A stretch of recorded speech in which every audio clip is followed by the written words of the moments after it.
the stock of the weapon. The gun has a lot of different technical names that vary in length and complexity, but Brown Bess is what the average Joe is calling this weapon.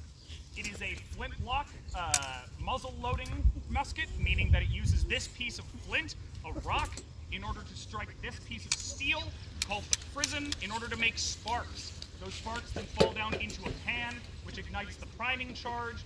That travels into the main chamber, which is the barrel, which then ignites the main charge, which is in turn introduced via the muzzle, hence muzzle-loading flintlock.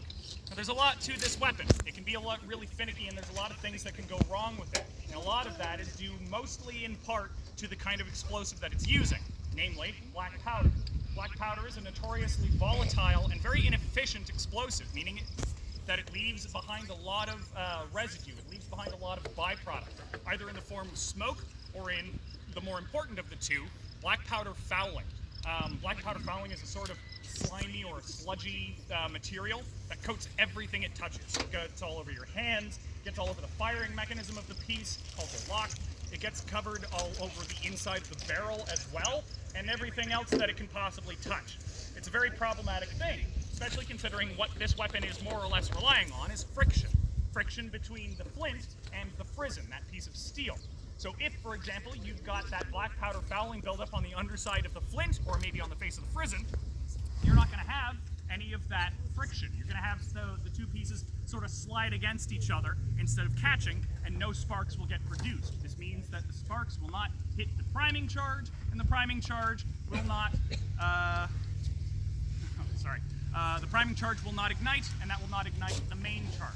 So, this is a huge problem and causes a lot of things called misfires. Basically, anytime you pull the trigger and the gun doesn't go off.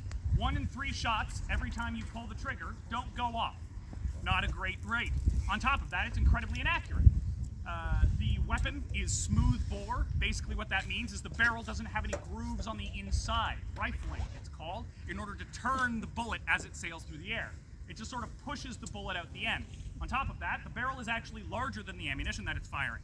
The barrel is 75 caliber, that's about the width of your thumb, and the bullets that it's firing are typically around 68 to 72 caliber. Not a huge deal to us, but what it translates to for this weapon is that means you're not actually having the barrel hug the bullet as it's flying out. So it's not even going towards what you're pointing it at in the first place. It's just sort of rattling along the inside of the barrel, bouncing off the sides until it reaches the end, at which point it flies off in a random direction that you don't really have any control or say over. So, this means that it's got a really short range of efficacy. Its most effective range is inside of 50 yards. So that means from around where we are now to that wooden palisade wall there is about the distance that you're looking to reliably hit targets. And if you notice, that's not that far away. You could probably throw something that distance if you really tried. So it begs the question why people would bother to use this weapon if it is so unreliable and so inaccurate.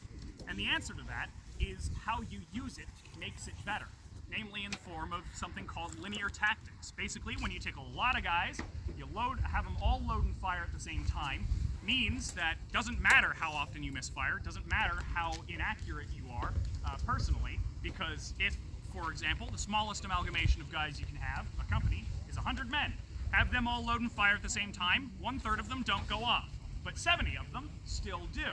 And even if you personally can't hit the broadside of a barn, somebody's going to hit something. It's sort of like a wall of lead traveling downfield towards the enemy. And that really encompasses basically everything to do with warfare in this period. It doesn't matter what the problems are inherent with this weapon, it's the idea that you can overwhelm those problems just through sheer numbers, either in the form of manpower or bullets. Because that's the other thing this weapon does really, really well, is it shoots very quickly. It's very quick to reload. In fact, you can fire a whole 4 shots a minute with it. Yeah, I know, hold your applause. That's really, really quick, especially considering our modern firearms that can fire hundreds to thousands of rounds in a second. 4 rounds a minute, that's 1 round every 15 seconds, is not that fast. But again, when used in tandem with that linear tactics I was telling you about, it turns this single-shot weapon into a veritable machine gun. Basically what you do is you have, say for example, a battalion of guys, the largest amalgamation of men that you can have on a field. That's 1,000 men. Break them up into 10 companies of 100 men each, and then you have them all load and fire in sequence. First company, then the second company, then the third company, so on and so forth. Bang, bang, bang, all time. So by the time you hit the 10th company and they've fired, the first company has had the chance to reload, and they can fire again. Which means what you're creating is this wave effect moving up and down your line of troops, creating an unbroken line of fire. So it doesn't matter how many guys you have on the other end of the field, you don't have to stop firing ever. You can keep it up as long as you want to. And that's exactly what they did. And they did that by having everyone practice at the same thing every day, basically their entire military career. This is to make sure that your soldiers can pump out rounds as quickly as they need to without having to think about it. It means that you have a lot of guys practicing the same steps every day, so it gets drilled into their minds. And it's done in something called platoon loading exercise. It starts off here, at the shoulder. This is how you're carrying the musket in and out of combat. You will be given the command to prime and load, at which point you flick the musket up and tuck it underneath your armpit. This gives you a hand free with which to reach behind you into this little leather box called a cartouche. You then retrieve 1 round of ammunition. This is 120 grains of that black powder I was telling you about. Now I don't have the 68 or 72 caliber lead ball at the end, but historically it would have been there, tied off with either a little piece of string or possibly just twisted into the paper. You take your cartridge, you tear off the top, and you pour a little bit of it into the pan. That's your prime. You then close the frizzen. This is an important step because you're going to be moving the musket around a lot and you don't want the prime falling out. Because if it does, it doesn't matter how many times you pull the trigger, it's not going to fire. You then cast about. Basically a fancy way of saying you're taking the musket and you're putting it down on the ground beside you so you have access to the muzzle. After that, you take the rest of the round, bullet included, and pour it down the barrel. You then retrieve, quite possibly, the most aptly named device in existence, the ramrod, because it's a rod that rams. So what you have here is a round somewhere nebulously inside of this barrel, but you don't want it there. Where you want it is right down here beside that priming charge. So the ramrod allows you to do that, just pushing the round all the way down the barrel to the bottom beside that charge. You then give it a couple taps to make sure it's nice and packed down, at which point you return the ramrod to its seating. Give it a tap to make sure that you haven't forgotten it inside the barrel. This is because if you do forget it inside the barrel, you cannot fire it again. Because if you don't have your ramrod, you cannot reload. So you tap the ramrod to make sure that you still have it, at which point you can return the musket to your shoulder and you're ready to fire. The command at that point will be to make ready, present, and fire. And then, should the stars align and whatever cosmic entity is looking at you that day decides to throw you a bone, the musket will go off. Probably. So with that said, I'm going to try and crank through 3 shots for you guys. My musket's been giving me a little bit of trouble, so we'll see how far we get. But the first one, I'm going to load in that slow regimented platoon loading exercise I was just talking about, partially so that you folks can keep track of all the different steps and see how it goes into effect, but mostly to give those of you who are possibly a little averse to sudden loud sounds the opportunity to close your ears before the musket goes off. Then for my second and third shot, I'm going to try and crank through it as quickly as possible to try and hit the standard 15-second British load. After that, I will return and we'll talk about something else. So,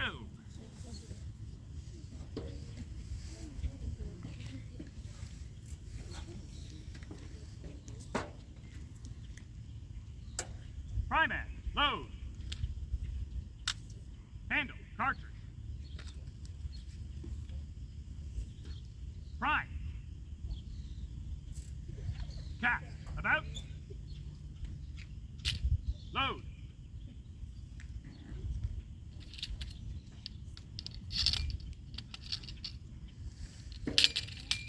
shoulder, arms, make, ready, present, fire, prime and load.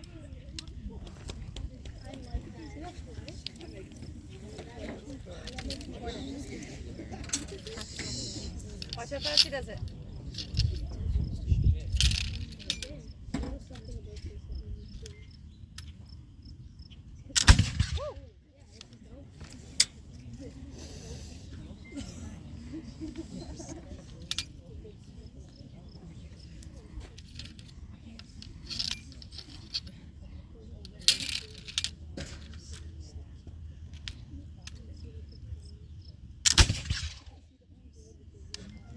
And there you have it.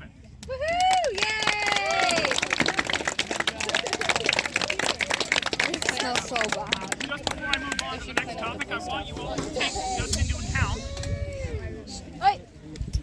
just how much smoke was made by the weapon when I was firing it. And I want you to keep in mind, that was just me, one person, firing 3 shots over the course of about 2 minutes. Now, that's a lot of smoke. So multiply that by a couple thousand guys over the course of an entire battle, which can last hours, and very quickly what you have is a thick fog that obscures everything on the battlefield. We have accounts of soldiers not being able to see the enemy that they're firing at until they're about the distance that I am from you now. Very, very close. Very uncomfortable. Which is the reason why we wear these bright red jackets and these bright white shoot-me-here crossbelts.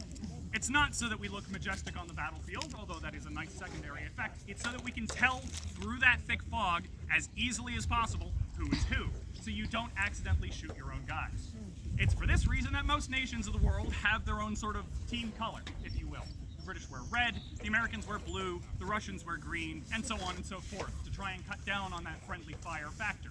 Now, as intimidating and impressive as the musket can be, there was one weapon that was actually more feared and had a worse reputation than the musket, and that was, of course, the triangular socketed bayonet. It is triangular because of the shape of the blade, and socketed because it has a ring of metal with which I can affix it to the bayonet and still load and fire. This is a tremendous improvement from the previous iteration of the bayonet, the plug bayonet, which, surprise, surprise, plugged the barrel of the gun and prevented you from loading and firing while it was in use. But this weapon is incredibly terrifying, especially due to the circumstances of when it was being used.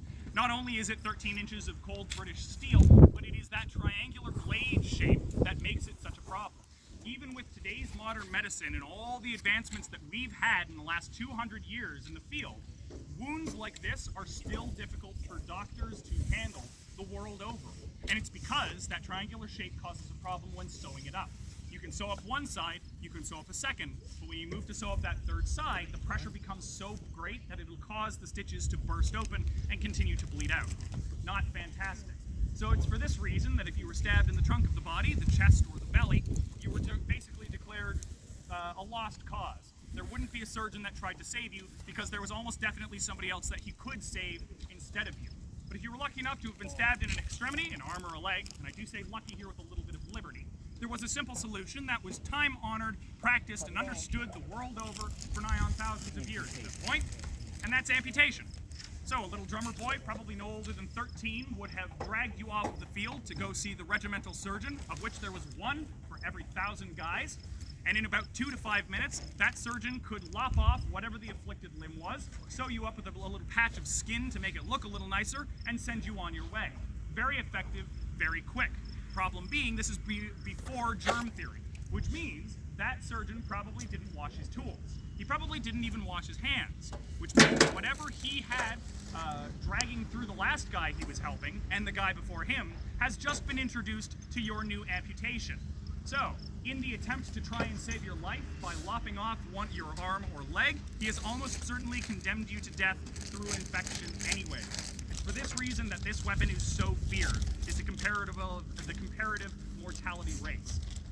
In fact, it was so feared that during the Battle of Queenston Heights, in modern-day Queenston, just about 13 kilometers upriver of here, when the American forces were cornered on the heights by the British regulars, instead of facing the British charge with the bayonet, many of them chose to throw themselves off of the heights, falling many dozens of feet down into the Niagara Rapids below, and try and swim across the Niagara River, laden in all this heavy equipment. They thought they had a better chance of surviving all of that than the British bayonet charge.